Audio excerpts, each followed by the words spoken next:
Hello guys, welcome back. I know it's been a while. You guys been waiting, but here today we are doing some colored concrete holders that includes trinket trays, concrete pot holders, and here is some color collection that I got from Home Depot. These are Behr Paints, and these are samples. They're like $4 each. And I was just trying to mix them up, play with them a little, see if it's gonna match what I have for what I want for my fall collection and color collection for my concrete holders. So we're experimenting today. First color, of course, is my favorite. This bright teal color.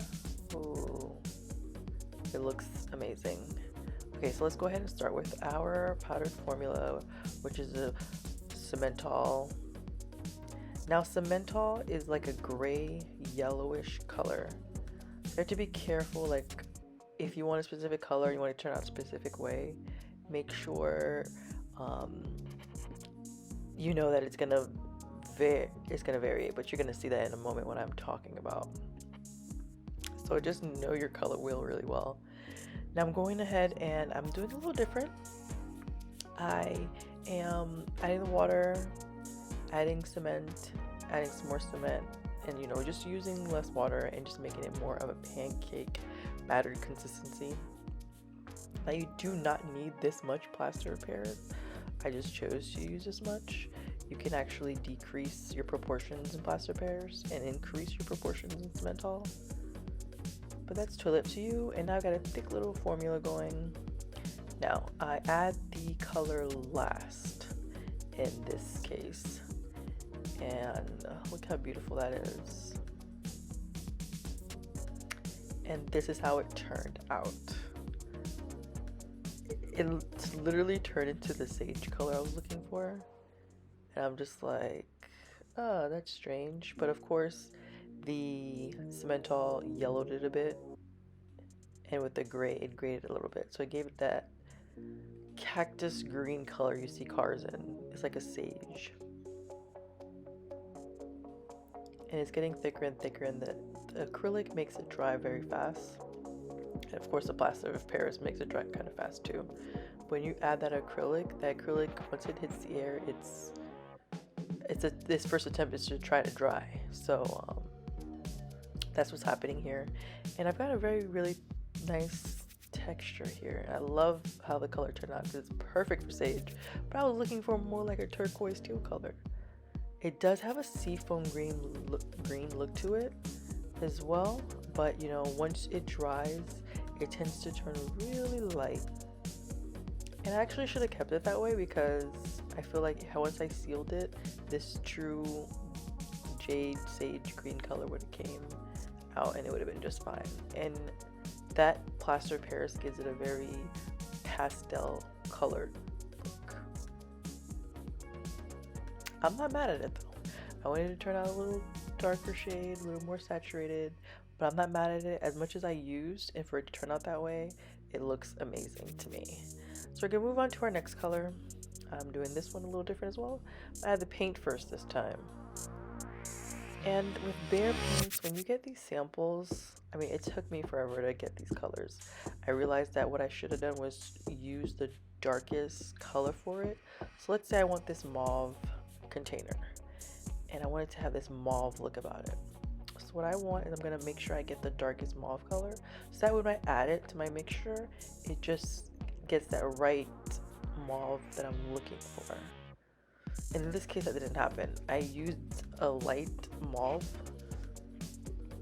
and so therefore it turned out really light. And you know what's funny? This color turned into the dusty rose color I wanted. I'm just like, oh, there goes the dusty rose color. That would be perfect for it, but that's not that's not what I want right now.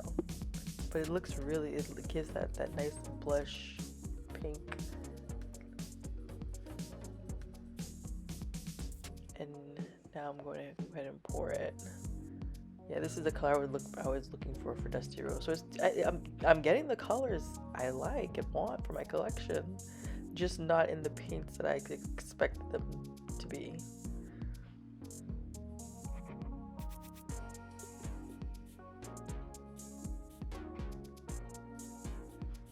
feel like I did a little too much today.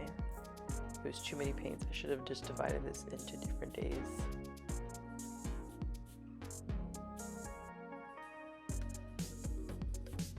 And of course I'm doing this, shaking all my air bubbles, and then I learned a little trick. Add alcohol. Spray alcohol. And now we're going to this goldenrod color that I wanted. It turned out, I mean, I don't want it to be really mustardy, and it was giving a little green tint that I kind of wasn't looking for.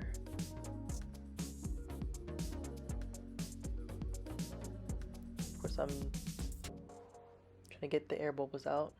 I'm using alcohol, by the way, to do that. Whatever's left over, I just turn into a coaster. It'll come in handy later.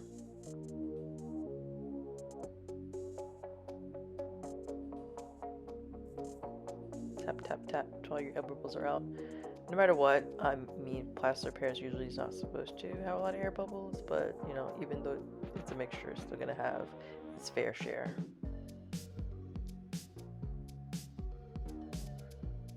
I already see that it wasn't turning out the color I really wanted, so. Alright. We're gonna skip that for a second because I think my camera died. And I thought I was filming, so all that is currently gone. We're gonna move on to pink.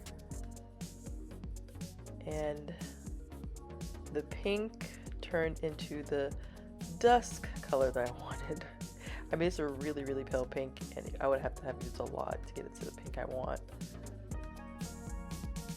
But it's not a bad color. I'm not mad at these colors at all. It's not what I expected the outcome to be. Now let's take a look here. Now I'm looking for like light, earthy vibes, and this dusty rose color is looking a little more like dusk.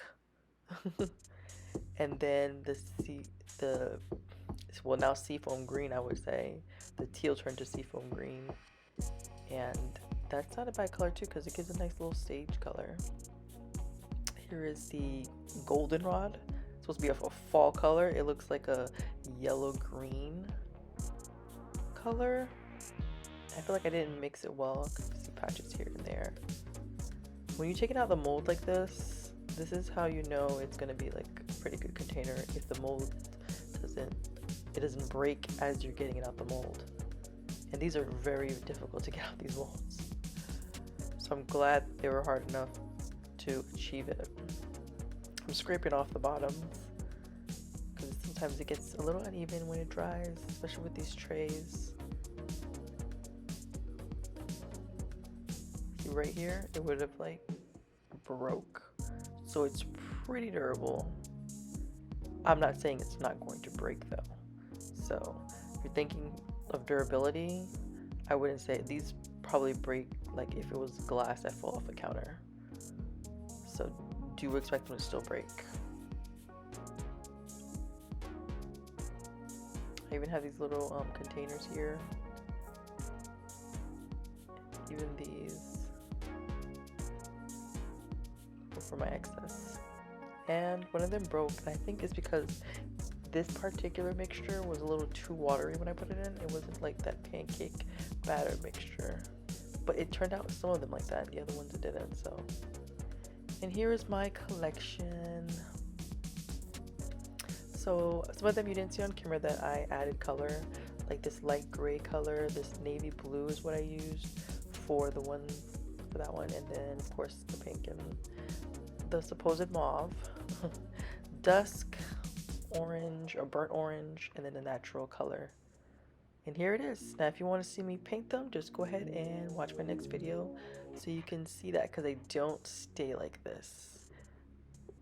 I wanted a more saturated color, so stay tuned.